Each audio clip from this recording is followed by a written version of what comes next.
You know, I recently came across this article, and even though I've covered this topic a lot before, I really need to cover witchcraft again and again, its dangers, and what the exorcists have warned us about. I've included two examples, just like I've done in recent videos. One involves a young woman who visited a medium to try to get rid of the spirits attached to her, and the other is a hospice worker who doesn't believe in evil or the existence of hell. But for now, let's start with this clip from Father Martins, because a lot of what he says here directly ties into the two examples I'm about to share. Is it possible for nations to be possessed? I believe it's possible for there to be a covenant of evil that is so strong that it can encompass an entire nation, such that the culture itself, the collective thinking of the culture can be affected. Absolutely.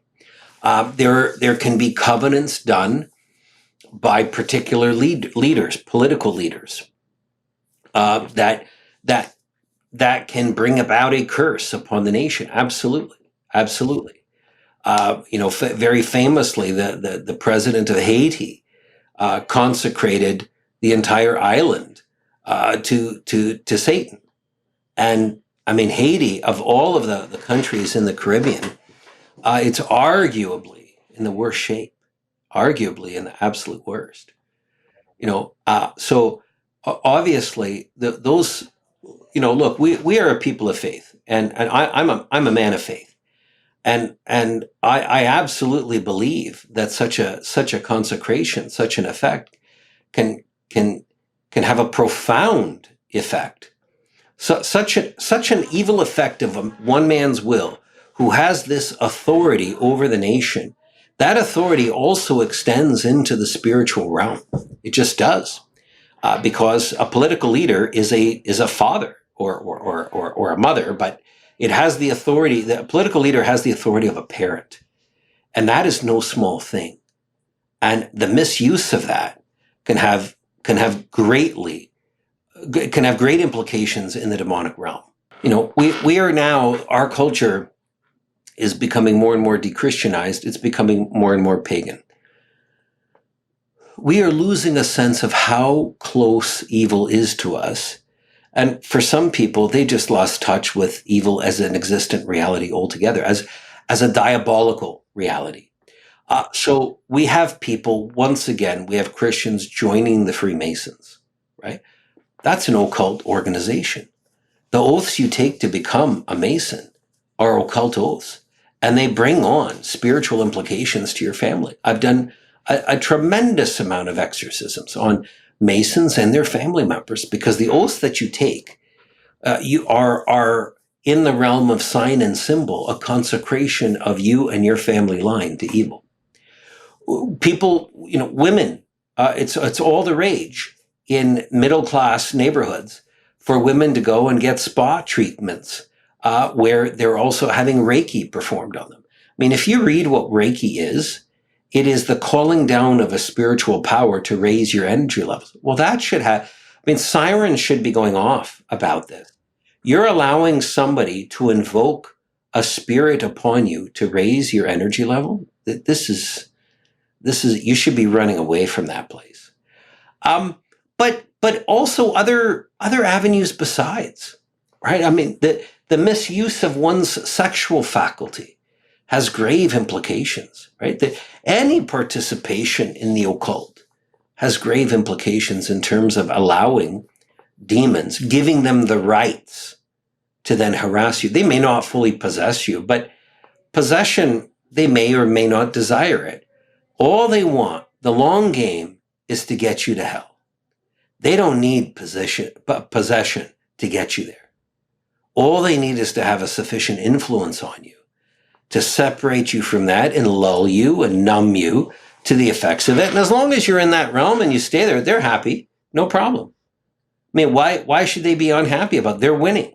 That evil knows all about you. I had a woman when I was in Texas. When I was stationed there in the early years of my priesthood, her poor sister was murdered, and she decided to she felt a great guilt over this, because she wanted to be there and kind of not allow her sister to be alone on the night that she was murdered, and unfortunately that wasn't the case, and regardless, so her sister was killed by someone. She started going to a necromancer, somebody who would call forth the dead so that she could communicate with her sister again. You know, so this is an act of the occult. And what does that mean? God has set up natural boundaries that limit our power. We don't have the power to communicate with the dead. So to attempt to do this through a kind of sorcery, through the hidden powers of the spiritual realm, and to try to manipulate those, what you are doing is imitating the demonic rebellion of Satan. So God put a limit on Satan and the fallen angels, and well, for that matter, let me correct that.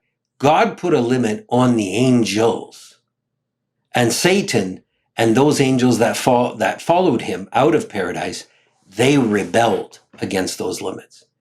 So to any act of engagement in the occult is a participation in a rebellion similar to the demonic rebellion. Guess what? What do you think the demons are going to do when you imitate them?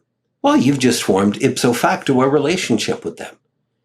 You have made a decision to be in relationship with them, even if it was not a conscious one. That doesn't matter. Now listen closely to this next clip. Pretty much everything Father Martin's warned about, this young woman's doing them. This example also really drives home the point he made about the growing trend of pagan beliefs in our society today. I'm going to be telling you a little bit more about what the mediums told me. Kelsey's aunt was a medium through this kind of like Spanish religion, and the spirit in the other room was a deity talking to her. Then she got to the readings. While she was reading my sister brought up the fact that something is in my dad's house. We know that there's something going on with my dad. We were just wondering what it is. And she did her little shell thing and basically came to the conclusion that my dad is cursed, and that was the third person to tell us that our dad had the curse on him without knowing anything beforehand. She told us a little bit more about who she thinks put it on him. So she also told my sister that she has 3 spirits attached to her. She has a child, a woman, and a Chinese man attached to her. So the child with my sister is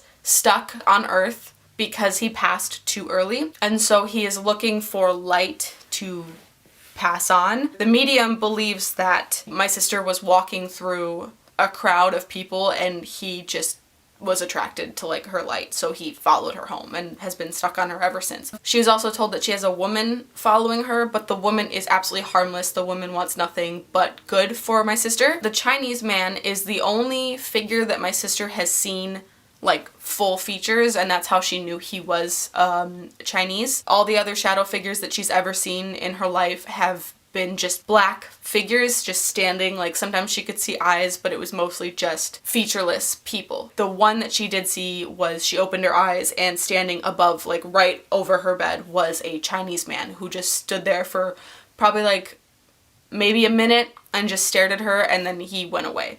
And now this man is very harmful towards my sister. He is apparently ruining a bunch of her relationships, making her angry, and just trying to drag her down to a lower vibration. She was told on how to get him unattached to her because he has been with her for a long time, so it is going to take like quite a bit to get rid of him. So after her reading, I was up next, and the first thing that she did tell me was that my health is good. She did tell me that I have something very attached to me. She basically made the comment that the thing from my apartment is still with me. It's gonna take a lot to get rid of it. I basically said that in life I'm very I've just ever since I moved into that apartment, I've had very negative emotions and negative feelings and stuff that are kind of always present. And I asked what that was about. And then the first thing she said was, "Oh, this is bad." Apparently it is very attached to me and it is trying to keep a hold of me and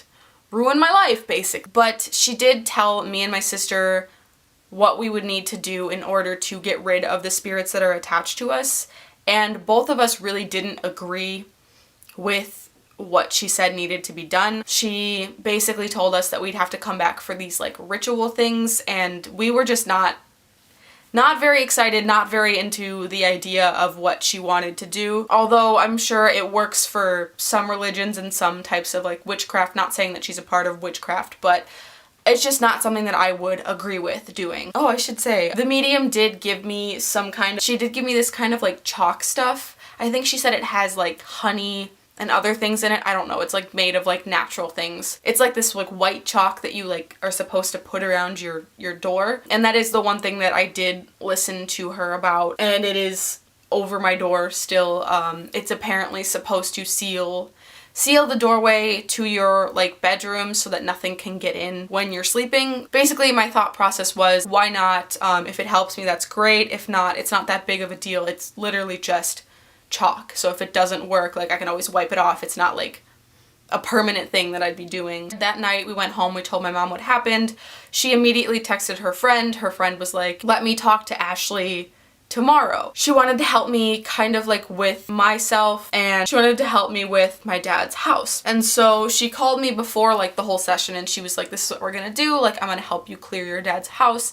I'm gonna help you clear yourself. Like, hopefully it'll all be good after this. And if not, we can do like another session in like a month or two or something to try to get it all straightened out. And I was like, great, okay. But she basically started like telling me all these things that nobody has ever known. Like, I have not told anybody ever. Some things I have only ever told one other person, and those people don't know her and wouldn't be able to tell her.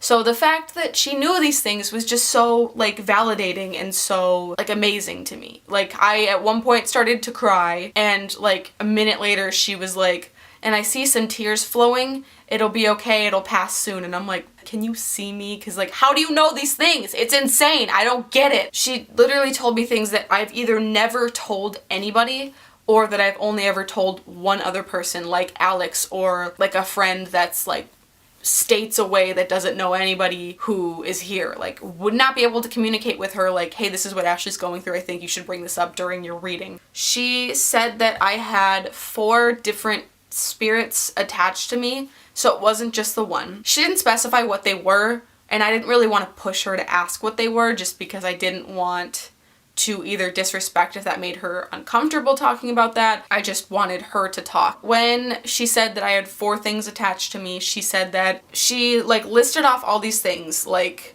demons, spirits, negative entities, adverse extraterrestrials, and then like a bunch of other ones. She basically told me that I have a gift to see negative things that are attached to people or places, and that if I wanted to, I could see them like all the time.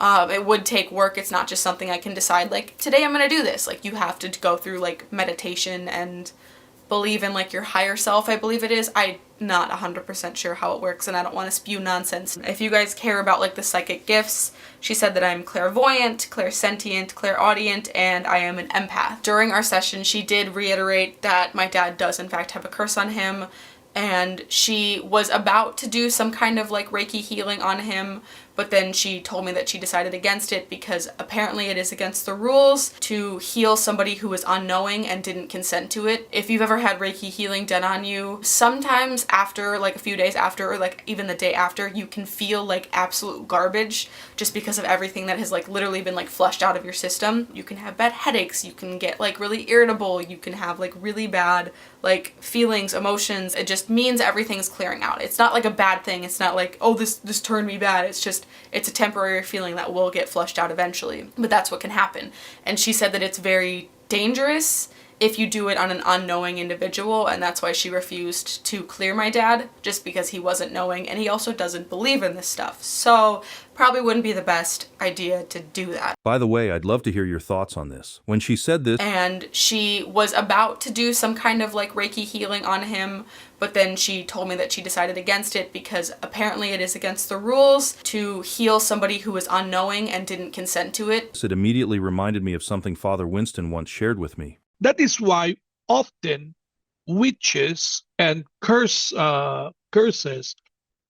before they send curses, they try to divine first to see whether the person is protected or not. If the person is protected, they would not dare to send the curse.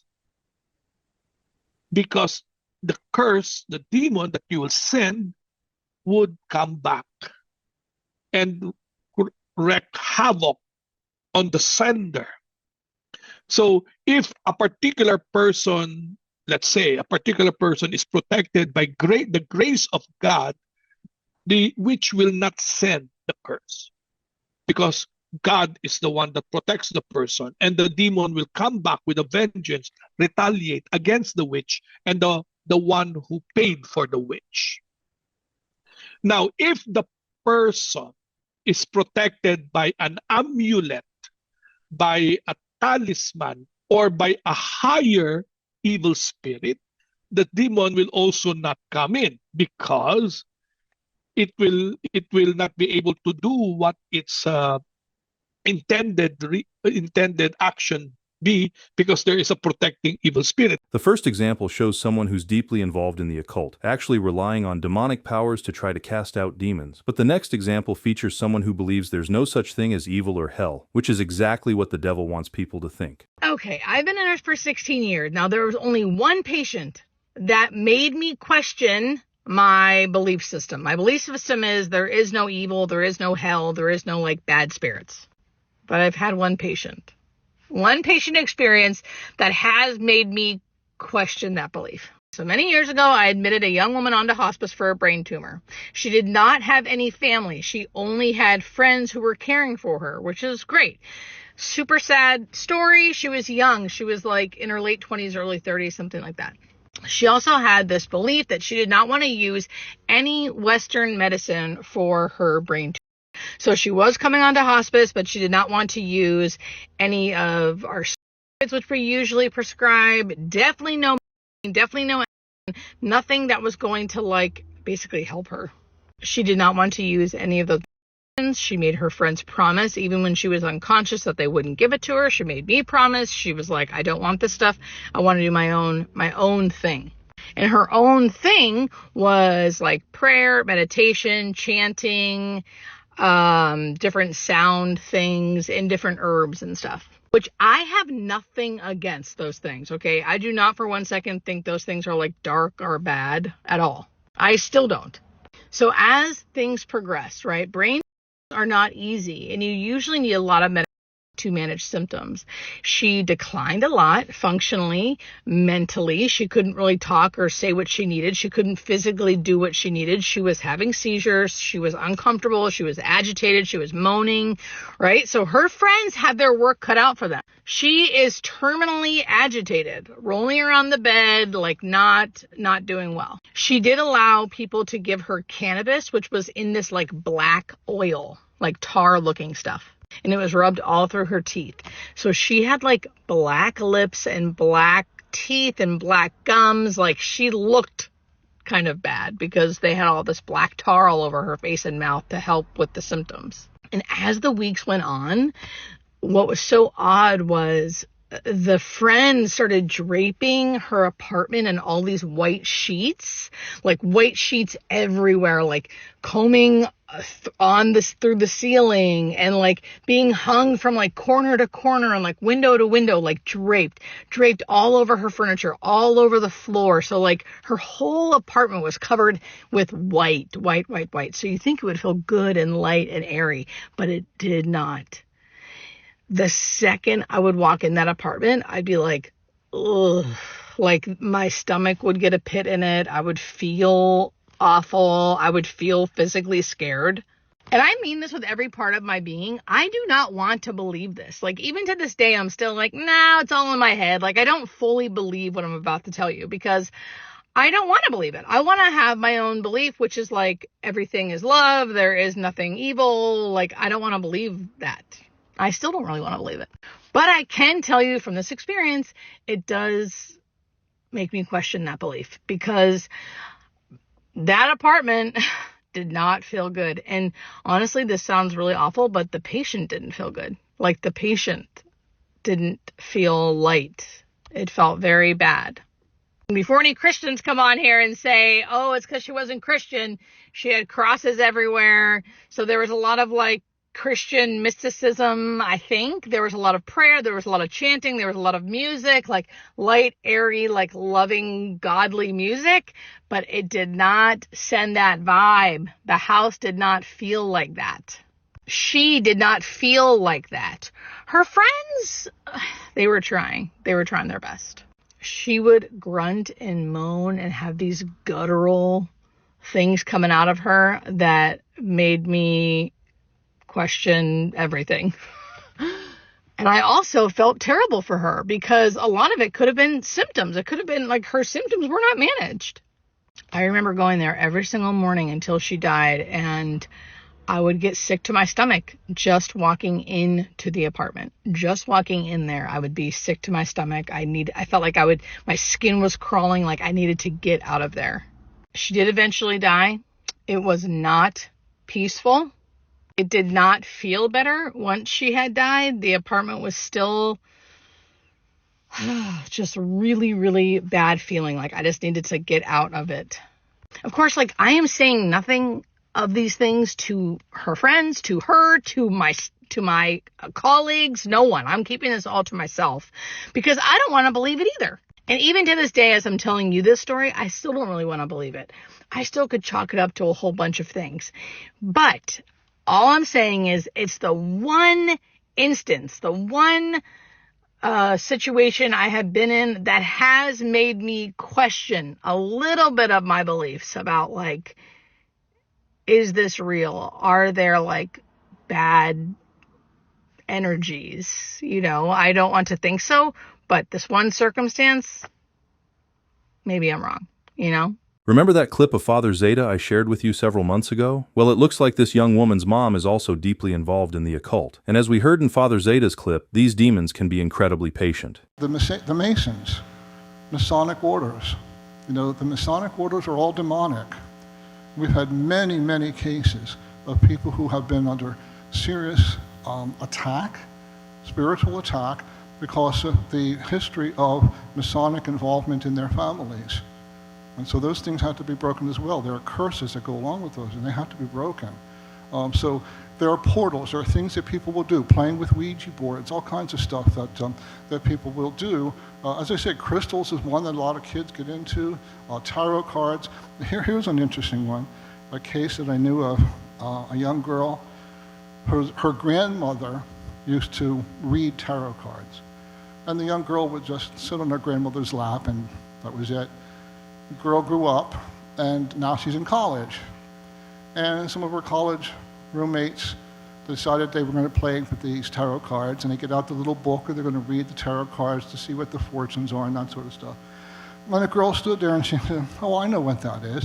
She said, "My grandmother used to do that all the time, and I can tell you exactly what that was." And she read the tarot cards, and boom, she was possessed, fully possessed. The demon came out, and the first things that he said to her, stupid witch, I had to wait in her for 20 years for her to make the first move."